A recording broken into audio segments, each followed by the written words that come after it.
साथियों नमस्कार। आज हम पढ़ेंगे उत्तरी अमेरिका की पॉलिटिकल मैपिंग और जियोग्राफिकल मैपिंग यानी कि भौतिक मानचित्रण और राजनीतिक मानचित्रण। सबसे पहले देखेंगे हम तथा यूरोप, नॉर्थ अमेरिका तथा यूरोप। इधर नॉर्थ अमेरिका है, इस साइड यूरोप है। तो नॉर्थ अमेरिका तथा यूरोप के बीच जो राजनैतिक सीमा बनाता है वो बनाता है डेविस जल संधि। जल संधि।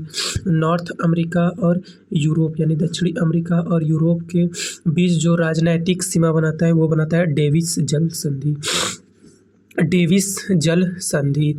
और भौतिक सीमा जो बनाता है यानी फिजिकल मानचित्रण जो बनाता है वो बनाता है अटलांटिक महासागर, ओशियंस, अटलांटिक महासागर। उसके बाद में एक यहाँ पर 3 झील पड़ती है। एक पड़ती है क्वीन एलिजाबेथ द्वीप समूह पड़ते हैं यहाँ पर, क्वीन एलिजाबेथ द्वीप समूह। उसके बाद में विक्टोरिया द्वीप समूह। उसके बाद में पड़ते हैं एल्समियर द्वीप समूह।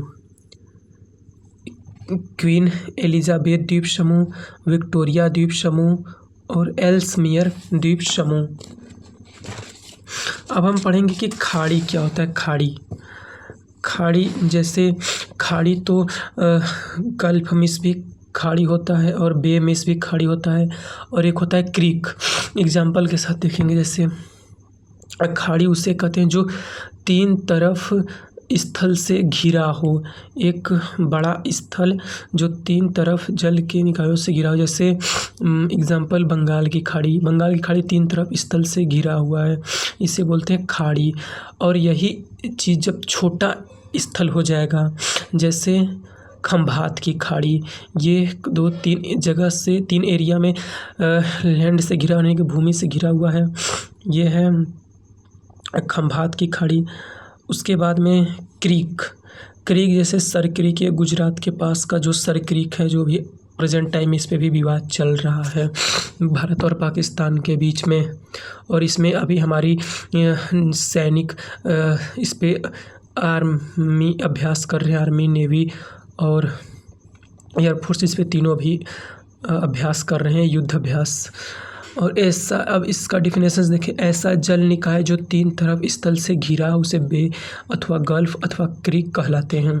अब इसको अगर चौड़ाई के हिसाब से इसके देखें तो सबसे बड़ा बे होता है खाड़ी, फिर गल्फ खाड़ी, फिर क्रीक होता है सबसे छोटा।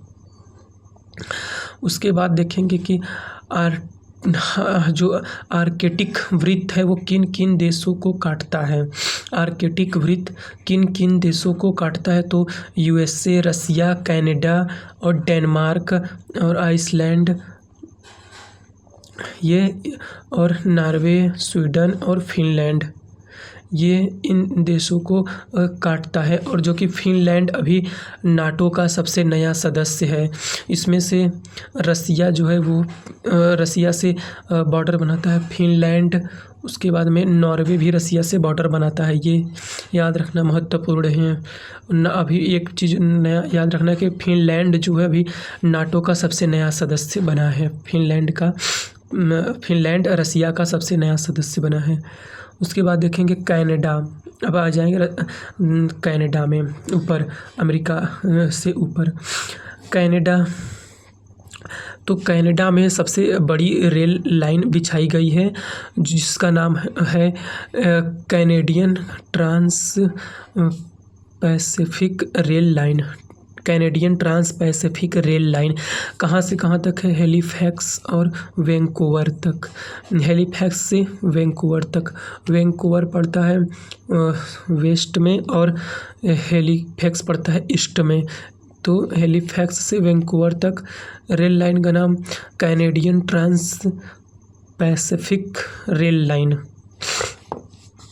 अब उसके बाद आगे देखेंगे कि कनाडा में देखें तो कनाडा में सबसे बड़ा हो। कनाडा और यूएसए के बीच जो बॉर्डर बनाता है वो अक्षांश कौन सा अक्षांश बनाता है? तो 49 डिग्री नॉर्थ बाउंड्री बनाता है।